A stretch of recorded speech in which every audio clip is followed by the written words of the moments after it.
In this video, we are going to start our section on functions. So our goals are to define what functions are and test whether something is a function by the vertical line test, evaluate functions by plugging stuff into them and then simplifying what we get out, and how do we find the domain and range of functions. All right, so let's first talk about what a function is.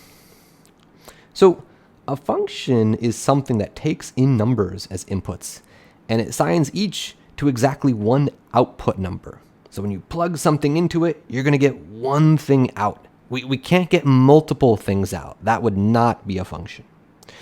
So I can express a function. Let's look at an example with a formula like this. Imagine I call my function f of x, and it's equal to x squared. So you would have seen things like this in algebra class before. But I can imagine plugging a number in like -4 into the function. I can visualize this function as being a machine that takes in inputs and it gives me something out. So I'm going to plug that in where I see this x, and then I'll get -4 getting squared. Oh, and that's going to be 16. So when I plug in -4 into the function, I get the number 16 as my output.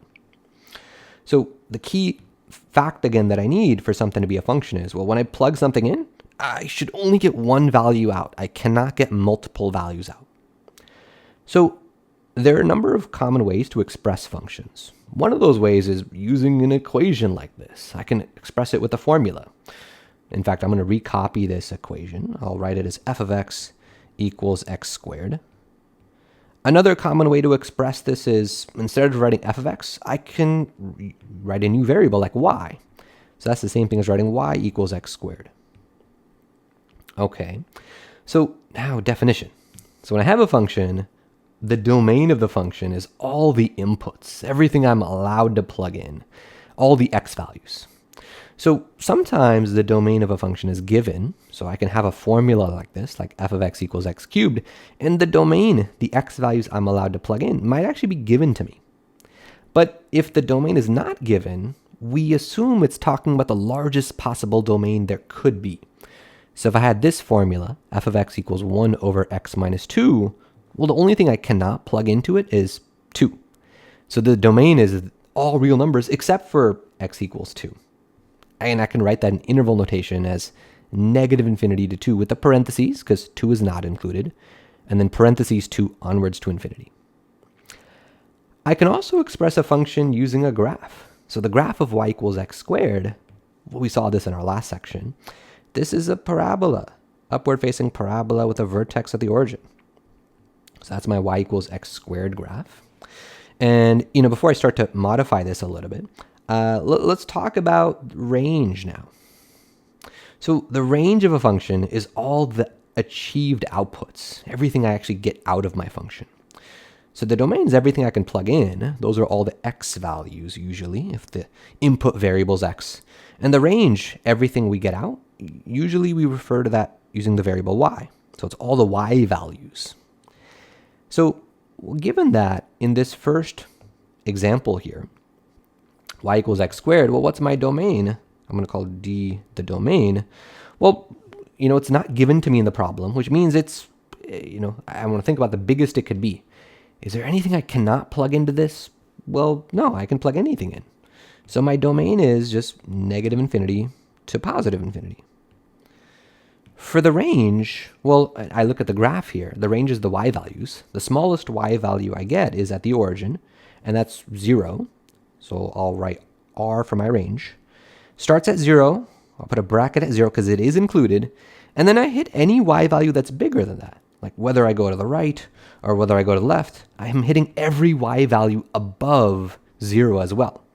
So the range starts at 0, but then it just goes onwards to infinity. So what if instead I had the exact same formula, but now I specify the inputs? I'm specifying the domain. So what this means is we're only going to be taking a portion of this parabola that starts when x is -3. So it starts when x is -3, and then it kind of ends when, kind of right before x is 2. And if I just draw that part of the parabola, well, because x is allowed to equal -3, I am going to have a closed dot on the parabola when x is -3. And if I plug -3 into this, -3 getting squared, well, that's +9. And if I were to plug 2 into this, 2 squared is 4. So when x is 2, the y value would be 4. But because there's no equal sign at the 2, I would put an open circle there. I'm never going to actually reach that point. And then I'll draw the parabola kind of connecting these. And that would be my graph if this is what the domain was. So the domain is given to me. I won't rewrite it, but the range, let's write that. The smallest y value here is still at the origin. So that's 0. I'll put a bracket. And then the y values going this direction, they get bigger and bigger and bigger until right before the y value 4. But if I go in the other direction, I actually don't skip the y value 4. There's a point over here, actually it was when x is -2, when I do reach the y value 4. So because of that, I won't skip the y value 4. I will include it. And I keep going beyond that. Keep going beyond until I get to 9, and 9 is also included. So the range goes all the way until 9, bracket, because I do reach the y value 9. Okay, the third way I can express a function is using a table of values.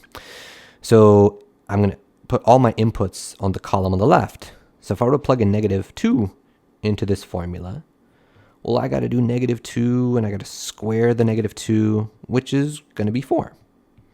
If I plug -1 in, -1 getting squared is +1.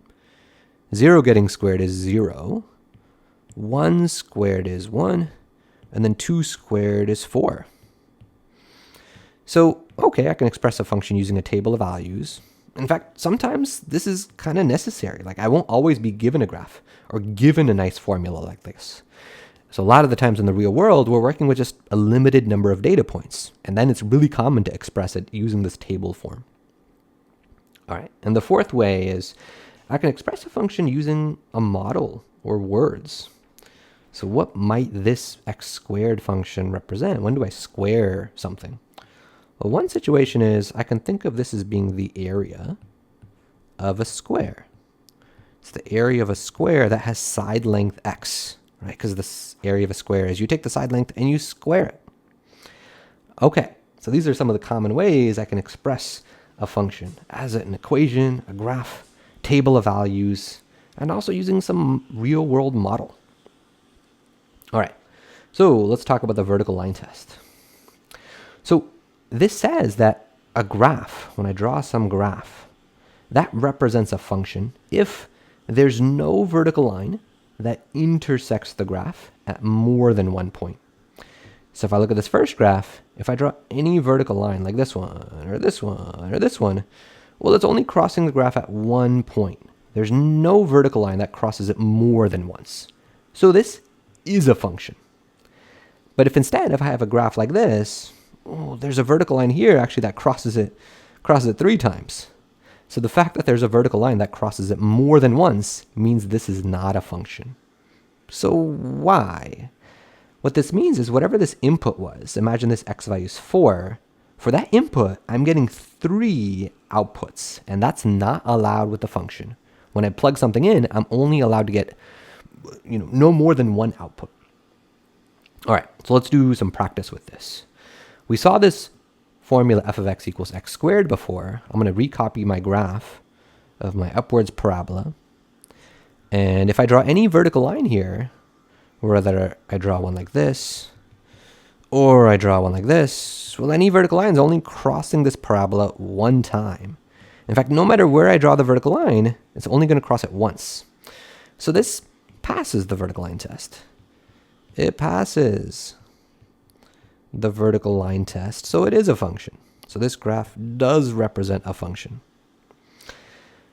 What about something that's not a function? Something else besides this? Well, a really common one is if I draw a circle. So imagine I have a circle, and let's just make it centered at the origin, 0, 0. And let's give it radius 1. So let's make this be 1 on the x-axis, this be 1 on the y-axis. And for practice, let's write the equation of the circle. So the equation, remember, is I put a parentheses, x minus the x coordinate of the center, which is 0, and then I square that, plus parentheses, y minus the y coordinate of the center, which is also 0, square that, equals the radius squared. So that equals 1 squared. And then simplifying this, well, x minus 0 is just x, so I'll get x squared, plus then I'll get y squared equals 1 squared is just 1. So that's the equation of my circle. But with this graph, there's some vertical lines which are okay. Like if I draw this one, it actually crosses the graph 0 times. That's not a problem. But if I were to draw this one, ooh, this is crossing it twice, and that's not allowed. That means for this input, ooh, there's actually 2 outputs. So this fails the vertical line test. Fails the vertical line test, which means the graph of a circle doesn't represent a function.